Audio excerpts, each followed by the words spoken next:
personal lang larong ito para kay Luka.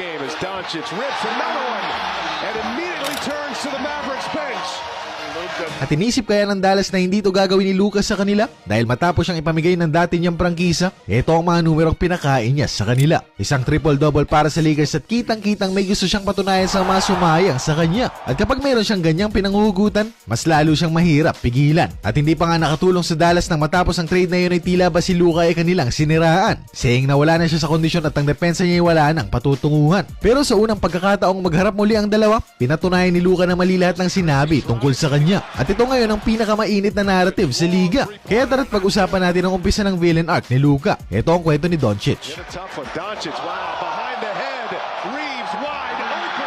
Unang play pa lang kaharap si PJ Washington, dinaanan lang niyang parang practice ko ng dati niyang kasangga. At ang kawalan ng effort na sinasabi nila, binura niya sa play na ito nang kuhanin niya ang offensive rebound na may end one pang kasama. Pero bukod sa pagpuntos na alam naman nating malaking parte ng arsenal niya, ang nag-standout talaga sa larong ito ay ang kanyang rebounding at pagpasa. Sa game na ito halatang halata na siya ang tagamando ng kanilang opensa at maraming beses ngang pinaalala niya sa atin bakit Luka Magic ang tawag sa kanya. At wala talagang problema na hanapin niya ang mga open niyang kasama. May it be sa wing, sa corner o shaded area, hindi mo nga masasabing 5 games pa lang siya sa bago niyang prangkisa. At hindi rin natin pwedeng sabihin na pinapabayaan lang siya ng depensa. Dahil dito nga sa play na ito, bilangin natin kung ilan ang tumao sa kanya. 1, 2, 3, 3 defenders ang nag-collapse sa kanya. At nakabang pa si Christie at Kyrie kung kailangan pa ng tulong nila. Kaya naman ang ending, isang wide open na tres mula kay Reeves at yan ay ilista mo na. At dito sa sumunod na play muli nating makikita na 3 defenders talaga ang designated na tumao kay Luka. Kaya may malilibre at malilibre talaga sa kanyang mga kasama.